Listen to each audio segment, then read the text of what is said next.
This program contains graphic images and content some may find disturbing. Viewer discretion is advised. We live in Baltimore City amongst greatness. There's so much talent, it's like a gold mine covered with crime. Our kids dream big and they have a lot of skills, but they are being neglected. It's a vicious cycle breeding, and instead of Baltimore growing, it's like our city is constantly bleeding. Baltimore. It's fighting to find its soul as it loses souls to a cycle of crime and violence.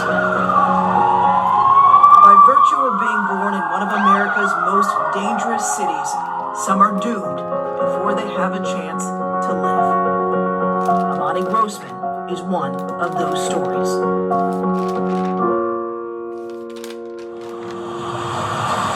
Amani Grossman is Latresa Scaff's son. Latresa raised a family along Bonaparte Avenue in East Baltimore. It may not have been sweet, but it was home. They've seen people get beat up real bad. You know, like I said, bodies. They hear gunshots. They couldn't go outside and play. No place for a child to grow up. Amani was a great kid. He was an awesome kid. He was like the life of the family gatherings. Make everybody laugh. But that brightness began to fade as a teen. He would talk about the violence every day. You know, like things like, Ma, if you don't get us out this city, I'ma die. I know I'ma die. Despite those fears, Amani remained resilient. That's Amani making a game-winning shot in a middle school game. That ended up being one of those games where everyone rushes off the court and everyone's cheering and all that stuff.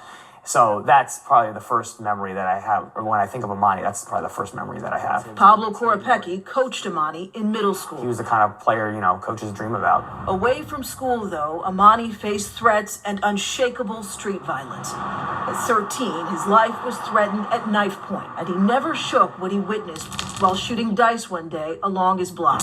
Amani described to doctors how, quote, a guy came up and blew another guy's brains out. Doctors would later diagnose Amani with PTSD. Amani's evaluation followed one of his 3 arrests by the age of 17. The cases involved an armed robbery, a carjacking, and a sex offense. Prosecutors dropped the charges in all but one case. Amani pleaded guilty to the sex offense. A judge sentenced him to 10 years but suspended 9 of them. One of his childhood friends was a co-defendant in that case. That's what kept drawing him back into the city, his childhood friends. So Latresa sent Amani to Virginia to earn his high school diploma. While he was away in school, he lost maybe like 3 of his close friends to gun violence.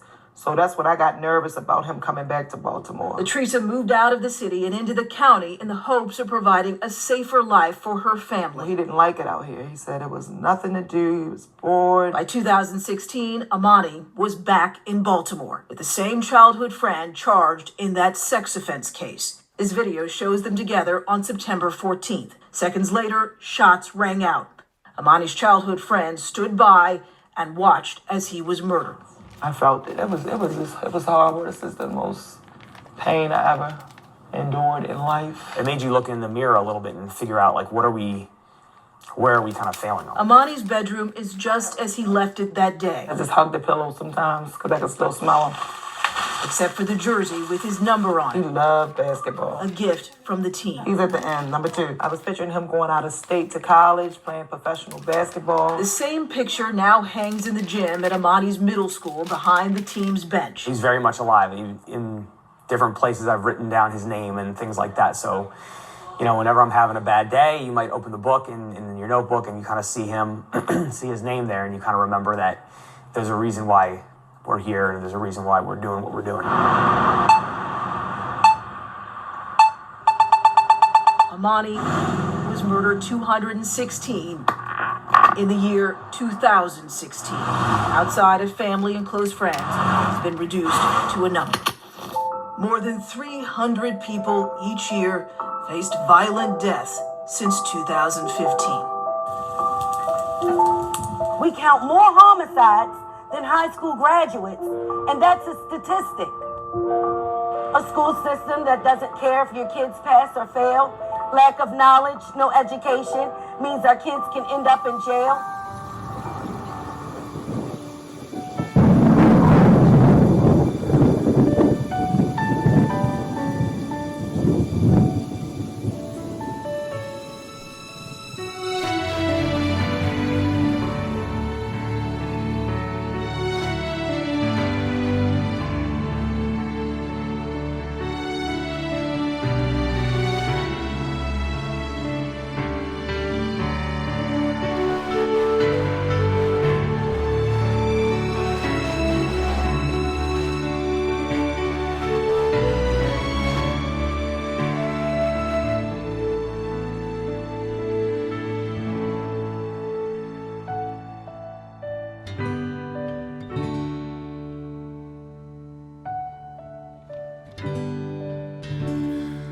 Greetings.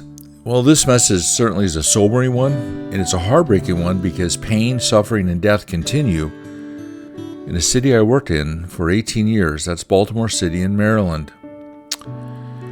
And I shared the clip with you because it really captured, I believe, very well what I was seeing and talking to people about and observing, and many employees came to my office and discussed what was going on in their lives, and I'll share the specifics with you. But it is my hope in some way, and there's been actually several good videos about this subject that have already been published or easy to find on YouTube. But if you are in a position of power, whether it's at the federal, state, city, county level, or you know of somebody who knows of somebody who knows of somebody, I'm going to ask that you share this message with them.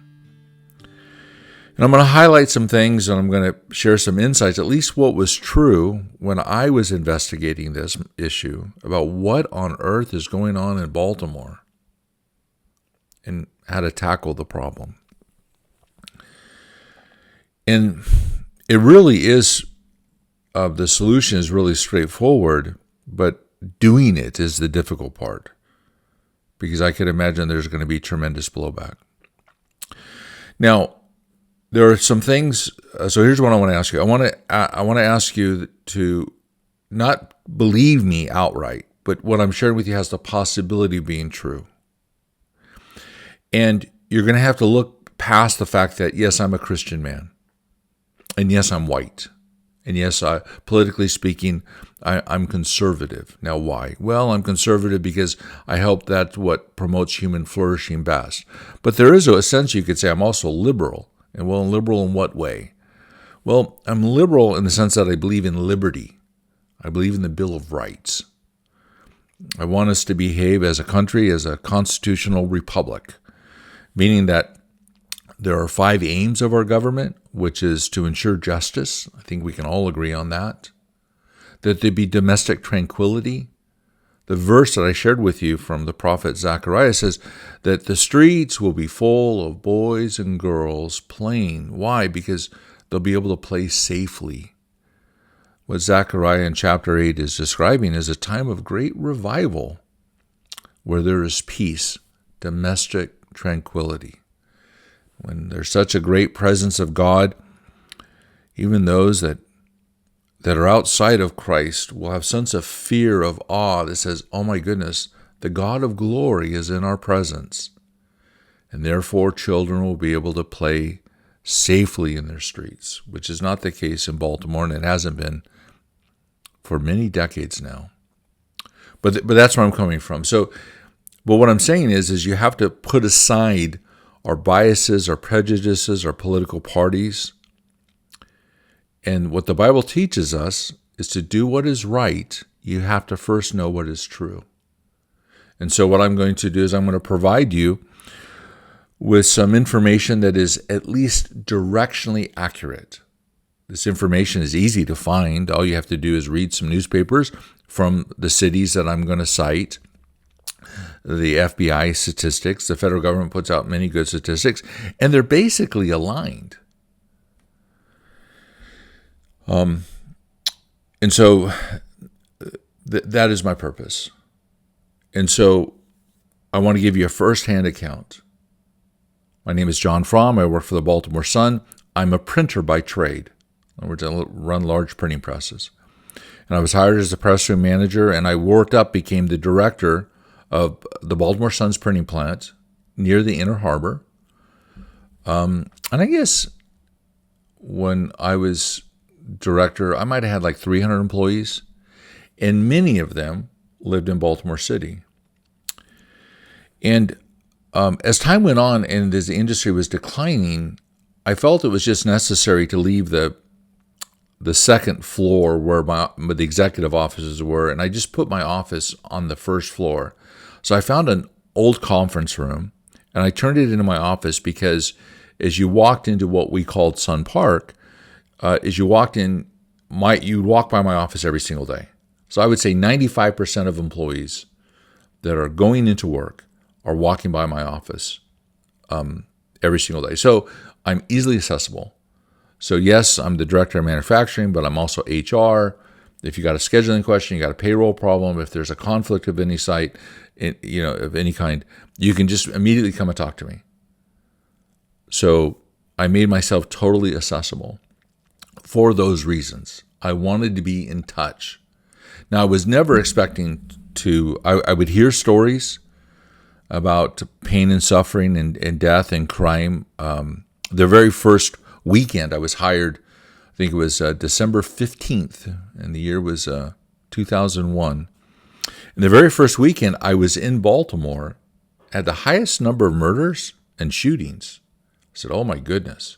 I don't remember the total, but it would have been something like, like 20, 25 shootings, and there were 8 deaths, which was highly abnormal. But it was like the most, it was off the charts. It was one of the most violent weekends they've ever had. So that was the first thing that caught my attention. And when I was recruited, I was told that you got to be careful if you're going to move into Baltimore, that you had to be careful about where you were going to live. Well, obviously it was so violent. I lived outside about an hour away. But nevertheless, I worked a lot, and I was working in Baltimore City for 18 years. And during that time, to put it in short order, I can think of employees coming to my office because even though I was white, and the majority of people came to me happened to be black, they were Christian, and they have to be Baptist. And because they had a chance to get to know me, they go, oh my goodness, John's a Baptist, and he's a Christian. So all of a sudden, skin color, the biases, the prejudices, it didn't matter to most of them. Didn't matter to me, didn't matter to the folks that work there. And so people were coming in asking for prayer. I mean, at that moment. So I saw the pain, the suffering, the death, the screaming of individuals, of brothers and sisters going through this. And so what I saw was employees coming in telling me that their loved ones had been hospitalized because they've been beaten to a pulp, but the good news is they're going to recover. They've been stabbed, they've been shot, they've been put into a coma. I remember one person put into a coma. I don't know if the person ever came out of the coma, though. I don't remember. One individual was crippled, and the mother thought there was no recovery from this, that they would always be in a wheelchair. And then, off the top of my head, I remember 2 murders. Now, in truth, there was probably more like 5 or 6. All right, so there's things that I'm forgetting because I didn't document it. But the 2 murders that I remember that come to mind right away was a young man, he was about 22, married, just had a baby girl. I remember these kind of details, and he just got promoted. And he was going out on a Friday night to celebrate his birthday. And he was basically assassinated, and I use that word assassinated because his car was all shot up.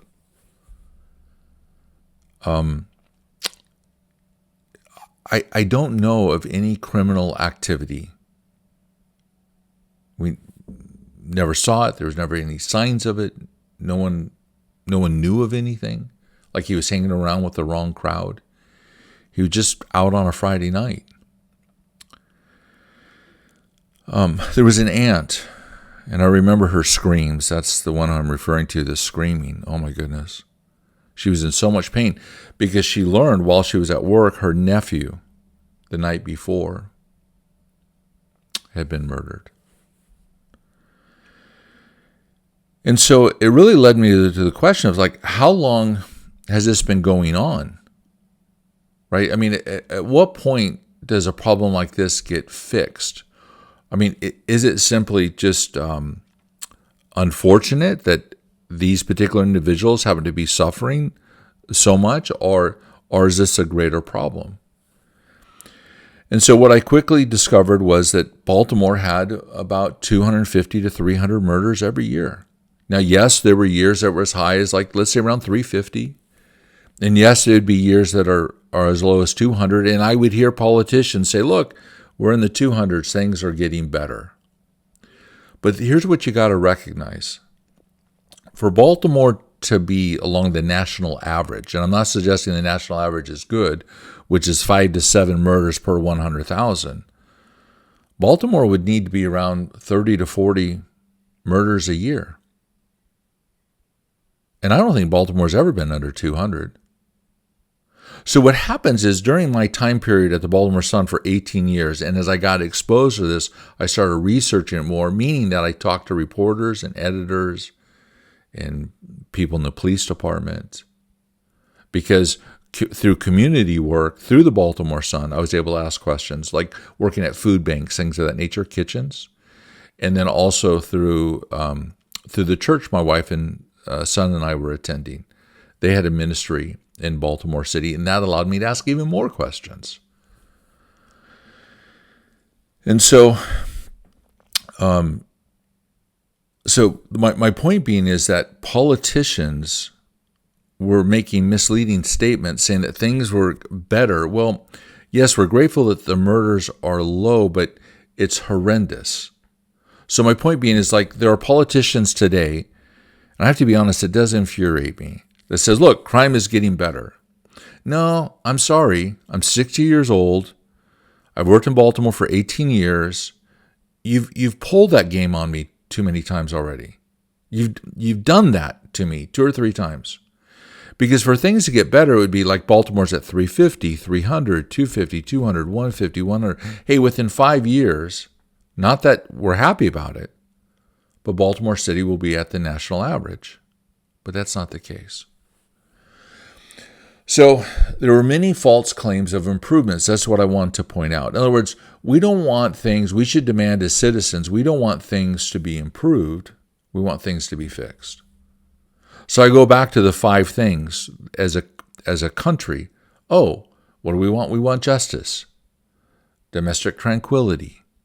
We want to promote the general welfare of all people. We want to secure the national defense. And we want to ensure liberty for ourselves and future generations. That's what it means. I mean, the foundations, the purposes of our government is to do those things. And so what I can say is, does Baltimore get justice? No. What about domestic tranquility? No. What about promoting the general welfare? See, here's the other trick too. I think if you research, Baltimore City is probably spending $15,000 to $20,000 in the public school systems per pupil, and they're failing their children. And they're not ensuring liberty because there's too much death. So what I can say, the only thing the government has done, well, I can't even say the government's done a good job with national defense, because we've intentionally let so many people in our country and we don't know who they are. So you already got a problem in Baltimore with crime, and now we're going to let criminals and gangs from foreign countries come into our country? Now you might be saying right away, well, see, John, this is your Republican talking point, and I'm a Democrat, and you're a conservative, I'm a liberal. No, but these are just facts. I'm not trying to, I would be ecstatic for the current leadership, which, yes, tends to be, is Democratic within Baltimore City. I don't know when Baltimore City's ever had a Republican mayor. But it is a state that's run by the Democratic Party. But this is an opportunity to go do good. So in Romans 13, the purpose of government is to do good and restrain evil. So my point being is that, objectively speaking, Baltimore City, and what's in the preamble of our Constitution, well, Baltimore's not experiencing those things. When you think about the purpose of government, of doing good and restraining evil, well, Baltimore is not benefiting from any of those things. So what I'm saying to you as an individual, because I heard, again, people on the Democratic side saying, well, these white people, you don't know what it's like, and you don't live in big cities, and da da. Well, I worked in one for 18 years. And I walked those streets for 18 years. And I visited the poorest, most troubled neighborhoods within Baltimore City through community groups. And you can't take that away from me. And I remember what I saw. And I remember what people told me. And I was talking to people who live there. I was talking to African Americans. I was listening to what they had to say. I'm dealing with facts. Heartbreaking facts. I remember there was a young man. He just got word that his father had a heart attack. And I was, but he had no way of getting there immediately. So I say, hey, look, let me just drive you over there. Because a lot of times people were taking the bus, and this will highlight the problem. And so as I was driving over there, and he's upset, and so I'm just talking. I say, what brings you to the Baltimore Sun? He goes, well, I want to be an NFL football player. And I'm at community college. I'm on the team, the football team. I'm doing really well. And I said, well, it's tough. I mean, not only play college ball, but it's tough to get in the NFL. And I remember I read some stats or something, and I said, it's like, it's a tough. I can't remember the percentage, but it was very low. And he goes, oh, don't worry, I have a backup plan. And I go, what's the backup plan? And he goes, HVAC. And I thought that was great. If I'm not going to be a multimillionaire football player, well, then I'm going to run my own HVAC company. And I said, well, that's a good plan. That's a good plan. And he said, you see, my pastor, and I asked him, why are you working at the Sun? And he goes, well, because you help me go to school and you keep me off the streets. Because he explained to me that he's already lost, at that time, he lost 2 friends already that he grew up with. And he loved these boys, his best friends. And they're already dead. And he said, what his pastor said is, stay off the streets and stay out of the dark. Stay off the streets and stay out of the dark. You see, most of the murders in Baltimore at that time, so I haven't worked in Baltimore for about 6 years now, and it's 2025, so I guess I was in Baltimore 2018, 2019. And was that most of the murders happen on Friday and Saturday nights.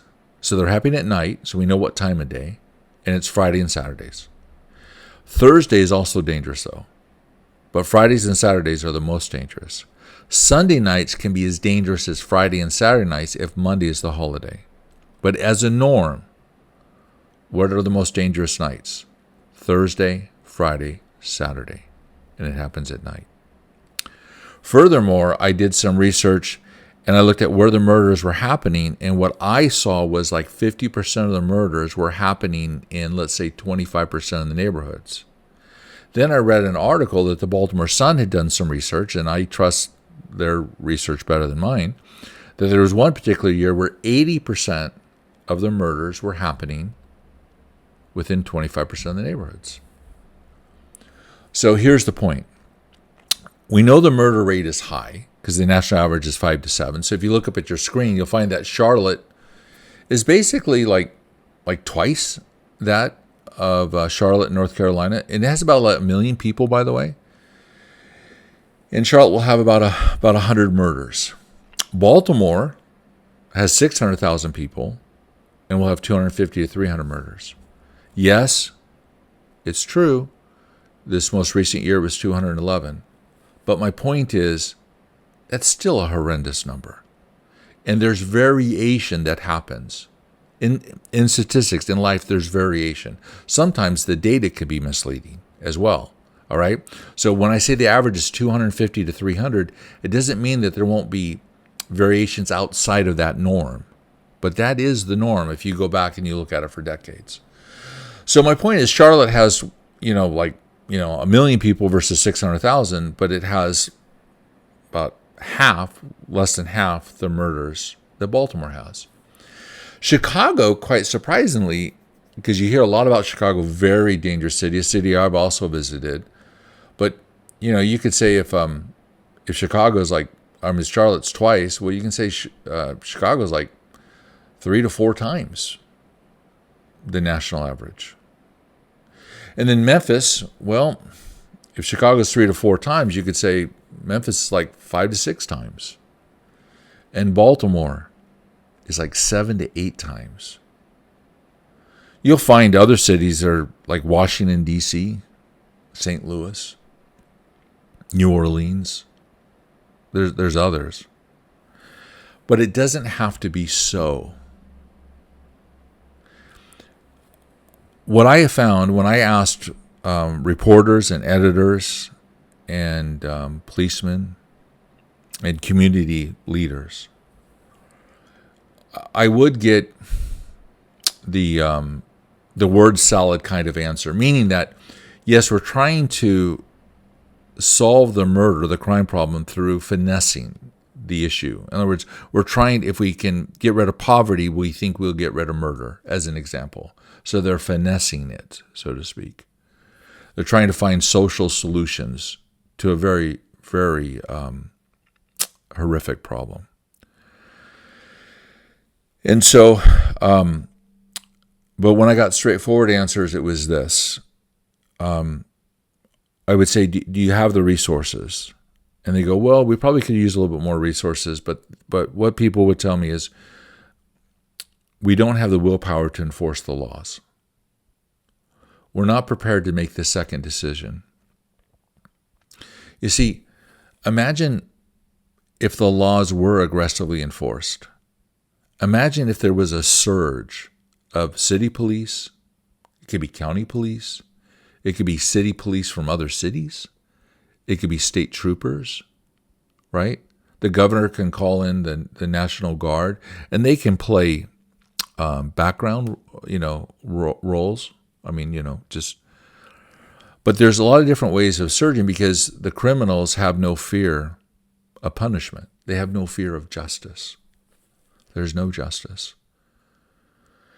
And so imagine if you, especially on Thursday, Friday, and Saturday, and you could reassess the situation if this is still true in Baltimore, and you've got a neighborhood of, let's say, 25%, you know where they're going to happen, so you know when and you know where. But are you willing to make the tough decision, Baltimore? The leaders of Baltimore, the residents of Baltimore, that there comes a time, a point where if our politicians are not going to follow the biblical principle of Romans 13 to do good and restrain evil, if you're not even going to try to achieve the 5 objectives of the preamble of the Constitution: justice, domestic tranquility, promoting the general welfare of all people, the defense of this country, and ensuring liberty. And if there's death, well, then there can't be liberty. Well, then it means time to vote for some new political leaders. Or what I'm beseeching or begging the current leaders of Baltimore, including the governor, is make the second decision. Make the second decision and say, you know what? We're done finessing this problem. We've made a mistake. This has gone on too many decades now. So what we're going to do is we're going to surge. We're going to put a police presence, not to terrify the residents, but to terrify the criminals, that we're coming for you. That a death rate, whether it's 200 or closer to 400, it's all horrendous. It's bad. The only way you can say there's not a crime wave in this country, I guess I can agree with that, meaning that there's not a crime wave because it's horrendous today and it was horrendous 30 years ago. It's all horrendous. But it's been acceptable to us. And what I'm saying is we should make the second decision, say it's no longer acceptable. So I'm giving you 5 reasons in the preamble of the Constitution why this should be done. I'm giving you Romans 13, a biblical reason. What's the purpose of government? To do good and restrain evil. I'm giving you an objective that, like a prophet says, in times of revival, when God is with us, The children should be able to play safely within the streets. Oh, we know when the crime is going to happen, and we know where. So let's use analytics, and then let's tackle the issue.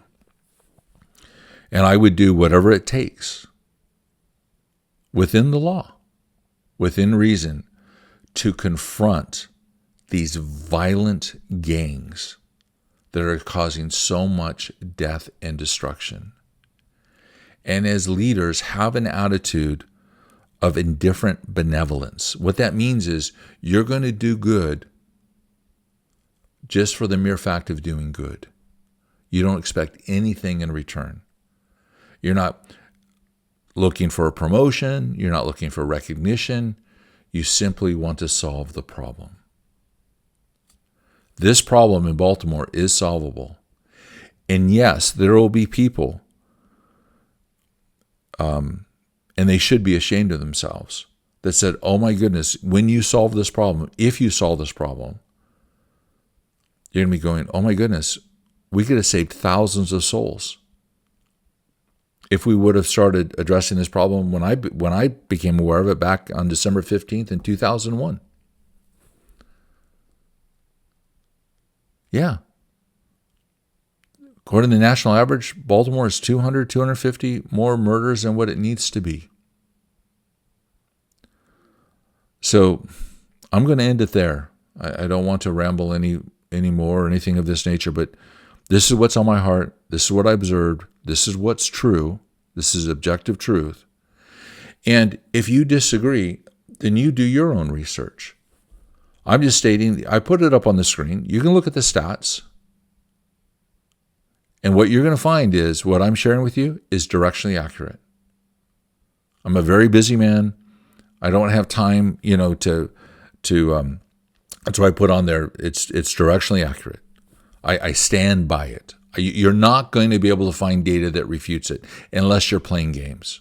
I'm not playing games with you. Please don't play games with me. But let's go fix this now. I'm calling on the Democrats that are in leadership today in Maryland, go do your job. Just like I would with Republicans that are mayors of cities with great violence, everyone needs to go do your job. Go do good, go restrain evil. Now go do it. And I'll be rooting for you. And oh, by the way, if the citizens of Baltimore want to draft me as your mayor, I'll solve this one problem. After I solve the problem, I'll resign because I'm not qualified to run a city. But I know I can solve this problem. Because how? Because I would listen to people, I would bring the right resources, and I would bring justice. I would make the criminals afraid of justice. There is something about having a healthy fear. That is good. We need justice to restrain the evil that's in men's hearts.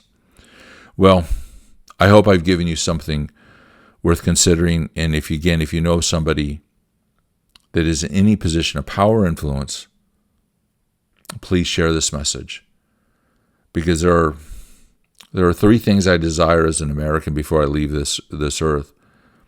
I would love to see us solve these crime issues where there is life and not death.